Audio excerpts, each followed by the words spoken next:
જય શ્રી કૃષ્ણ મિત્રો તુલસીની મંજરી તમને કરોડપતિ અને ધનવાન બનાવી શકે છે। જી હા મિત્રો, તુલસીના છોડ પર જ્યારે મંજરી આવવા લાગે છે ત્યારે તેને તે ઘરના માટે ખૂબ જ શુભ સંકેત માનવામાં આવે છે। તુલસી પર જ્યારે પણ મંજરી આવવા લાગે છે ત્યારે તમને સમજાઈ જવું જોઈએ કે માતા લક્ષ્મી તમારા પર મહેરબાન છે અને હવે તમારી પર પોતાની કૃપા વર્ષાવના છે। તેથી આજે અમે તમને મંજરીના કેટલાક ખાસ ઉપાયો વિશે જણાવવાના છીએ। આ ઉપાયોથી તમે માતા લક્ષ્મી અને ભગવાન વિષ્ણુની અસીમ કૃપા મેળવી શકો છો। દરેક ઘરના આંગણમાં તુલસીનો છોડ તો ચોક્કસ હોય છે। જો તમારા ઘરે તુલસીનો છોડ નથી તો તમારે તમારા ઘરે તુલસીનો છોડ ચોક્કસ લગાવવો જોઈએ। હિન્દુ ધર્મ અનુસાર તુલસીના છોડને ખૂબ જ પવિત્ર માનવામાં આવે છે। તુલસીના છોડમાં માતા લક્ષ્મીનો નિવાસ માનવામાં આવે છે। તેથી તમારે તુલસીના છોડની રોજ સવારે અને સાંજે પૂજા કરવી જોઈએ અને સાંજના સમયે તેના પાસે દીવો પણ પ્રગટાવવો જોઈએ। તુલસીનો છોડ જેટલો પવિત્ર હોય છે એની મંજરી પણ એટલી જ પવિત્ર અને મહત્વપૂર્ણ માનવામાં આવે છે। તુલસીની મંજરી સાથે જોડાયેલા કેટલાક ઉપાયો જો તમે કરી લેશો તો તમારા ઘરમાં ધન સંબંધિત તમામ પરેશાનીઓ દૂર થઈ જશે। સાથે જ તમારા ઘરની તિજોરી ક્યારેય ખાલી નહીં રહે, તમારા ઘરમાં પૈસાની ક્યારેય તંગી નહીં રહે। ઘરના દરેક સભ્યને પોતાના કાર્યમાં સફળતા મળશે અને ઘરમાં હંમેશા સુખ, સમૃદ્ધિ અને શાંતિ રહેશે। જો ઘરમાં રોજ ઝઘડો અને કલેશ થતો રહે છે તો તમારે તુલસીની મંજરીનો આ નાનો ઉપાય ચોક્કસ કરવો જોઈએ, જેથી તમારા ઘરમાં પણ સુખ સમૃદ્ધિ હંમેશા બની રહે। તો ચાલો જાણી લઈએ તુલસીની મંજરીના સરળ ઉપાય વિશે। પરંતુ તે પહેલાં જો તમે પણ ઈચ્છો છો કે માતા લક્ષ્મીનો આશીર્વાદ હંમેશા તમારા પર રહે તો આ વિડીયોને એક લાઈક કરીને અમારા ચેનલ વસ્તુ રુદ્રાક્ષને જરૂર સબસ્ક્રાઇબ કરો અને કોમેન્ટ બોક્સમાં જય લક્ષ્મી માતા લખીને તમારી હાજરી ચોક્કસ નોંધાવો। મિત્રો, ઉપાયોની સાથે સાથે હું વિડીયોના અંતમાં કેટલાક સંકેતો વિશે પણ જણાવીશ જે તમારા ધનવાન બનતા પહેલા તુલસીના છોડ પર દેખાય છે। નંબર 1, ઘરમાં વાવેલા તુલસીના છોડમાંથી જે મંજરી જમીન પર પડી જાય છે તેને તમે કોઈ લાલ કપડામાં ગાંઠ બાંધીને તમારા ઘરની તિજોરીમાં મૂકી દેવ। આવું કરવાથી તમારા ઘરમાં ક્યારેય ધનની કમી નહીં રહે અને સાથે જ તમને ક્યારેય આર્થિક તંગીનો સામનો કરવો નહીં પડે। આથી તમારી તિજોરી હંમેશા ધનથી ભરેલી રહેશે। સાથે જ જો તમે તુલસીની થોડી મંજરી તમારા પર્સમાં રાખો તો તમારા પર્સમાં હંમેશા પૈસા રહેશે। નંબર 2, જો તમને પણ એવું લાગે છે કે તમારા ઘરમાં નકારાત્મક ઉર્જાનો પ્રવેશ થઈ ગયો છે અને તમારા ઘરમાં હંમેશા કલેશ થતો રહે છે, ઘરમાં લડાઈ ઝઘડાનો માહોલ બને છે તો તમારે તુલસીની મંજરીને પાણીમાં ભેળવીને આખા ઘરમાં છંટકાવ કરવો છે। આથી તમારા ઘરની નકારાત્મક ઉર્જા સમાપ્ત થઈ જશે અને ઘરમાં સુખ સમૃદ્ધિ પણ આવી જશે। નંબર 3, જો તમારા ઘરના કોઈ પણ સભ્યના લગ્નમાં સતત અડચણ આવી રહી છે અને લગ્નના યોગ બનતા નથી તો એ વ્યક્તિએ જેના લગ્ન થતા નથી તેને દૂધમાં તુલસીની મંજરી ભેળવી લેવી છે અને એ દૂધને શિવલિંગ પર અર્પણ કરવું છે। આ ઉપાય કરવાથી તેના લગ્નના યોગો બનવા લાગશે અને બહુ જલ્દી તેના લગ્ન કોઈ સારી જગ્યાએ નક્કી થશે। નંબર 4, શુક્રવારનો દિવસ માતા લક્ષ્મીને અર્પિત માનવામાં આવે છે। આ દિવસે માતા લક્ષ્મીની તુલસીની મંજરી સાથે વિધિવિધાનપૂર્વક પૂજા ચોક્કસ કરવી જોઈએ। આવું કરવાથી માતા લક્ષ્મી પ્રસન્ન થઈને તમારી પર અસીમ કૃપા વરસાવશે અને તમારા જીવનના તમામ દુઃખ અને પરેશાનીઓ સમાપ્ત કરી દેશે। નંબર 5, તુલસીના પાંદડા જેટલા ફળદાયી હોય છે એટલી જ તુલસીની મંજરી પણ ખૂબ ફળદાયી હોય છે। તુલસીની મંજરીના ઉપાયથી માતા લક્ષ્મીની કૃપા હંમેશા તમારી ઉપર બની રહે છે। મહાદેવને તુલસી અર્પણ કરવી નિષેધ માનવામાં આવે છે, પણ તેની મંજરી મહાદેવને ચઢાવવાથી તમારા જીવનમાં ચાલી રહેલી તમામ આર્થિક સમસ્યા સમાપ્ત થઈ જશે।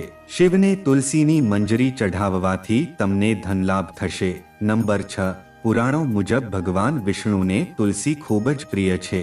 ભગવાન વિષ્ણુને મંજરી અર્પણ કરવાથી મોક્ષ પ્રાપ્ત થાય છે અને વ્યક્તિને જન્મ જન્માંતરના પાપોથી મુક્તિ મળી જાય છે।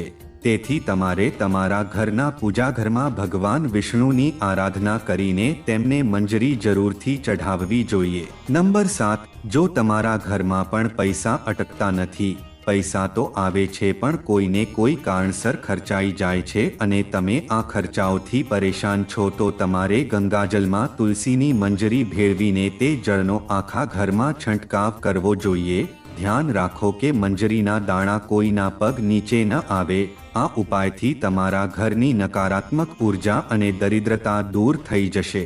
નંબર 8, ઘરની ઉત્તર પૂર્વ દિશાને ઈશાન ખૂણો પણ કહેવાય છે। ઈશાન ખૂણો આપણા ઘરની સૌથી પવિત્ર દિશા હોય છે। આ આપણા ઘરના માટે ખૂબ જ શુભ માનવામાં આવે છે। આ દિશામાં દેવી દેવતાઓનું નિવાસ હોય છે। આવા સમયમાં જો તમે ઘરની આ દિશામાં એક કુંડામાં તુલસી વાવી રાખો છો તો તેનાથી ઘરમાં ધનની આવક થશે અને તમારા સફળતાના માર્ગો ખુલશે। નંબર 9, ઘણા લોકો પોતાના ઘરની બાલ્કનીમાં પણ ઘણા છોડ ઉગાવતા હોય છે। આવા સમયમાં જો તમે છોડ રાખવાની સાચી દિશાનું ધ્યાન રાખો છો અને તેને એક ખાસ રીતે રાખો છો તો તમને ખાસ લાભ મળી શકે છે। વાસ્તુશાસ્ત્ર અનુસાર બાલ્કનીમાં છોડને ખાસ કરીને મંજરીવાળી તુલસીને ઉત્તર પૂર્વ દિશામાં જ રાખવી જોઈએ। આથી વ્યક્તિને આર્થિક સમસ્યાઓથી છુટકારો મળી જાય છે। નંબર 10, પૂજાઘરને સૌથી પવિત્ર સ્થાન માનવામાં આવે છે। આ જગ્યાએ તુલસીની મંજરી રાખવાથી ઘરમાં સુખ સમૃદ્ધિ હંમેશા રહે છે। આ સ્થાન તમારા ઘરમાં સકારાત્મક ઉર્જાથી ભરેલું રહે છે। તુલસીની મંજરીને આ જગ્યાએ રાખવાથી સકારાત્મક ઉર્જાનો પ્રભાવ વધુ વધી જાય છે, જેના લીધે તમારા ઘરમાં હંમેશા સકારાત્મકતા બનેલી રહે છે। નંબર 11, વાસ્તુશાસ્ત્ર મુજબ ઘરની ઉત્તર પૂર્વ દિશા ધનને પોતાની તરફ આકર્ષિત કરે છે। આ દિશા તમારા ઘર માટે ખૂબ જ શુભ માનવામાં આવે છે। ઉત્તર પૂર્વ દિશા ધનના દેવતા કુબેરદેવ સાથે જોડાયેલી હોય છે। આ દિશામાં એક વાસણમાં તુલસીની મંજરી રાખવાથી તમારા ઘરમાં ધનની આવક થાય છે। નંબર 12, તુલસીમાં મંજરી આવે ત્યારે તમે એને કાપીને ફેંકી ના દો। આવું કરવાથી તમે આર્થિક સંકટમાં પડી શકો છો।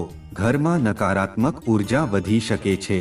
આમ તો તુલસીની મંજરીથી નકારાત્મક ઉર્જા સમાપ્ત થઈ જાય છે, પણ તેના માટે તમારે કોઈ પણ શુભ દિવસે ગંગાજળમાં મંજરી ભેળવીને તમારા ઘરમાં રાખવી છે અને અઠવાડિયામાં 2 દિવસ તેનો તમારા ઘરમાં છંટકાવ કરો। આવું કરવાથી તમારા ઘરમાંથી નકારાત્મક ઉર્જા સમાપ્ત થઈ જશે। નંબર 13, ગુરુવારનો દિવસ ભગવાન વિષ્ણુને સમર્પિત હોય છે।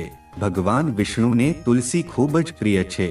દરેક ગુરુવારે શ્રીહરિના ચારણ પાદુકા પાસે તમારે તુલસીની મંજરી અર્પણ કરવી છે। આવું કરવાથી તમારા જીવનની તમામ આર્થિક મુશ્કેલીઓ દૂર થઈ જશે અને તમારા ધનમાં પણ વૃદ્ધિ થશે। જો તમારા પૈસા ક્યાંક અટવાઈ ગયા છે અથવા કોઈ બૂચ મારી ગયા છે તો તે પણ તમને ઝડપથી મળશે। નંબર 14, જો તમારા ઘરમાં કોઈ વ્યક્તિ બીમાર જ પડ્યો રહે છે કે પછી હાલમાં કોઈ બીમાર છે તો તુલસીની મંજરીને પાણીમાં ભેળવીને તેનાથી તે દર્દીને સ્નાન કરાવવું। આવું કરવાથી તેને શરીરના રોગોથી મુક્તિ મળે છે અને તેના પાપો પણ નાશ પામે છે। નંબર 15, તુલસીના પાંદડાને સળગાવવા માટે શાસ્ત્રમાં સ્પષ્ટ મનાઈ છે, પરંતુ તમે તુલસીની મંજરીને સળગાવી શકો છો। આથી તમારા ઘરમાં શુભતા હંમેશા બની રહે છે અને તમારા ઘરમાં ધન આગમન થતું રહે છે। નંબર 16, તુલસીની મંજરીને દરરોજ સાંજના સમયે ઘીના દીવામાં નાખીને પ્રજ્વલિત કરો। આવું કરવાથી તમારા ઘરની તમામ દરિદ્રતા અને નકારાત્મક ઉર્જાનો નાશ થશે। તો ચાલો હવે આપણે કેટલા સંકેતો વિશે પણ જાણીએ જે તમારા ધનવાન બનતા પહેલા તુલસીનો છોડ આપે છે। જી હા, તુલસી સારો અને ખરાબ સમય આવવાનો સંકેત પહેલાથી જ આપી દે છે। તો ચાલો જાણીએ તુલસીના તે સંકેતો વિશે જે મનુષ્યને ભવિષ્યની ઘટનાઓ અંગે સૂચિત કરે છે। પરંતુ તે પહેલા જો તમે પણ ઈચ્છો કે લક્ષ્મી માતાનું આશીર્વાદ તમારા પર બનેલા રહે તો આ વિડીયોને લાઈક કરો, ચેનલને સબસ્ક્રાઇબ કરો અને કોમેન્ટ બોક્સમાં જય લક્ષ્મી માતા જરૂર લખો। ઘણી વખત તમે જોયું હશે કે ઘરમાં લગાવેલ તુલસીનો છોડ અચાનક સુકાઈ જાય છે. ઘણી કોશિશો કરવા છતાં પણ છોડ લીલો રહેતો નથી અને સુકાઈ જાય. શાસ્ત્રો અનુસાર તુલસીનું સુકાવવું એ સંકેત આપે છે કે તમારા ઘરમાં નકારાત્મક શક્તિઓનો વાસ છે, તેમજ કોઈ મોટા સંકટ આવવાનું સંકેત પણ હોઈ શકે છે, જે તમારા પરિવાર ઉપર અસર કરી શકે છે. એટલું જ નહીં, તુલસીનો છોડ સુકાવવું એ પણ સંકેત આપે છે કે તમારા ઘરમાં જલ્દી જ ધનહાનિ થઈ શકે છે. તેથી તુલસીના છોડને ક્યારે સુકાવા દેવો જોઈએ નહીં. જો તુલસીના લીલા પાંદડા અચાનક તૂટીને પડી જાય તો તેને પણ અશુભ માનવામાં આવે છે. પીળા પાંદડા પડવું સ્વાભાવિક છે, પરંતુ જો લીલા પાંદડા પડવા લાગે તો તે ઘરમાં કંકાશ, વિવાદ અને દરિદ્રતા જેવી મુશ્કેલીઓ આવવાની ચેતવણી છે. સાથે જ પરિવારના સભ્યો વચ્ચે મતભેદો વધી શકે છે. જો તમને આ પ્રકારનો સંકેત મળે તો આ મુશ્કેલીથી છુટકારો મેળવવા માટે સાંજે તુલસીના છોડ નજીક ઘીનો દીવો જરૂર પ્રગટાવો. જ્યારે તુલસીના નજીક નાના નાના લીલા છોડ ઉગવા લાગે તો તેને શુભ શકુન માનવામાં આવે છે. આ સંકેત દર્શાવે છે કે જલ્દી જ તમારા ઘરમાં સુખ સમૃદ્ધિ આવશે, તમારા વ્યવસાયમાં ઉન્નતિ થશે. એટલું જ નહીં, આ એ પણ સંકેત આપે છે કે તમારા ઘરમાં જલ્દી જ માં લક્ષ્મીનું વાસ થશે અને ધન લાભ થશે. તમને ઘણીવાર જોયું હશે કે તુલસીના છોડ પાસે કીડીઓ ભેગી થાય છે. તમે કેટલીય કાળજી રાખવા છતાં પણ તુલસી પાસે કીડીઓ અને મકોડાઓ જેવા નાના જીવ ઘર બનાવી લે છે. પણ શકુન શાસ્ત્ર અનુસાર તેને અશુભ માનવામાં આવે છે. આ એ સંકેત આપે છે કે કોઈ અજાણ્યો વ્યક્તિ તમારા માટે મુશ્કેલી લાવી શકે છે અથવા કોઈ અજાણ્યા વ્યક્તિના કારણે તમને આર્થિક નુકસાન થઈ શકે છે.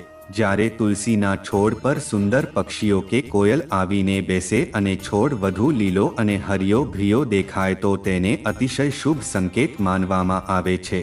આ સંકેત પરથી એવું અનુમાન લગાવવામાં આવે છે કે તમને જલ્દી જ લાભ થવાનો છે અને તમારી મનોકામના પૂરી થઈ શકે છે. તુલસીના છોડ પર પક્ષીઓનું બેસવું ધન લાભનો સંકેત માનવામાં આવે છે. ઘણીવાર જોવા મળે છે કે લોકો જેટલી વખત તુલસીનો છોડ લગાવે છે પરંતુ તે વારંવાર સુકાઈ જાય છે. ઘરમાં તુલસીનો છોડ ક્યારેય ટકતો નથી અને હંમેશા કરમાઈ જાય છે. આ એ સંકેત આપે છે કે તમારા ઘરમાં નકારાત્મક શક્તિઓનો વાસ છે. સાથે જ તે પિતૃદોષનું પણ સંકેત આપે છે. જો તમારા સાથે આવું બને તો આ મુશ્કેલીથી છુટકારો મેળવવા માટે તમારે જરૂરતમંદ લોકોને દાન કરવું જોઈએ.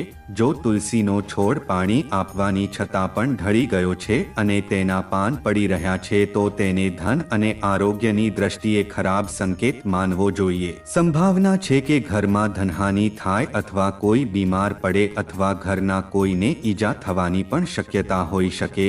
જો નજર દોષ લાગે તો તુલસીના છોડના પાંદડાઓ કાળા થવા લાગે છે. વાસ્તુશાસ્ત્રમાં તેને ઘરમાં લાગેલા દોષ સાથે જોડવામાં આવે છે. આવા ઘરમાં નકારાત્મક ઉર્જા હાવી રહે છે. જો તમે વારંવાર તુલસીનો છોડ લગાવો છો પણ તે ઢળી જાય છે તો તેનો અર્થ એ થાય કે ઘરમાં સકારાત્મકતા ઓછી છે. આવા સંજોગોમાં તુલસીનો છોડ યોગ્ય રીતે વિકસતો નથી. જો તુલસીનો છોડ સારું હવામાન હોવા છતાં કરમાઈ જાય છે તો તે એ સંકેત આપે છે કે ઘરથી માં લક્ષ્મી રિસાઈ ગયા છે અને ઘરમાં દરિદ્રતા આવવાની છે. જો તુલસીના પાન પીળા થઈને પડી રહ્યા છે તો તેને પણ ઘરમાં નકારાત્મક ઉર્જા સાથે જોડવામાં આવે છે. તેને દૂર કરવા માટે ઘરમાં પૂજા કરવી, સફાઈ રાખવી અને પરિવારના સભ્યોની સુધારો લાવવો જોઈએ. વાસ્તુશાસ્ત્ર અનુસાર ઘરમાં લગાવેલો તુલસીનો છોડ અચાનક સુકાઈ જતો હોય તો એ સંકેત આપે છે કે ઘરમાં સંકટ આવવાનું છે. સુકાઈ ગયેલો તુલસીનો છોડ દુઃખ અને પીડાને દર્શાવે છે, જે તરત જ દૂર કરીને બીજો છોડ લગાવી દેવો જોઈએ. તુલસીનો છોડ ક્યારેય પૂર્વ દિશામાં ન લગાવવો જોઈએ, કારણ કે આથી ઘરમાં આર્થિક સંકટ ઊભો થઈ શકે છે. તે હંમેશા ઉત્તર અથવા ઉત્તર પૂર્વ દિશામાં લગાવવો જોઈએ. જો ઘરમાં તુલસીનો છોડ વારંવાર સુકાઈ જાય તો એવું માનવું જોઈએ કે ઘરમાં પિતૃદોષ છે. તેથી બચવા માટે જરૂરતમંદોને દાન આપવું અને પિતૃઓનું તર્પણ કરવું જોઈએ.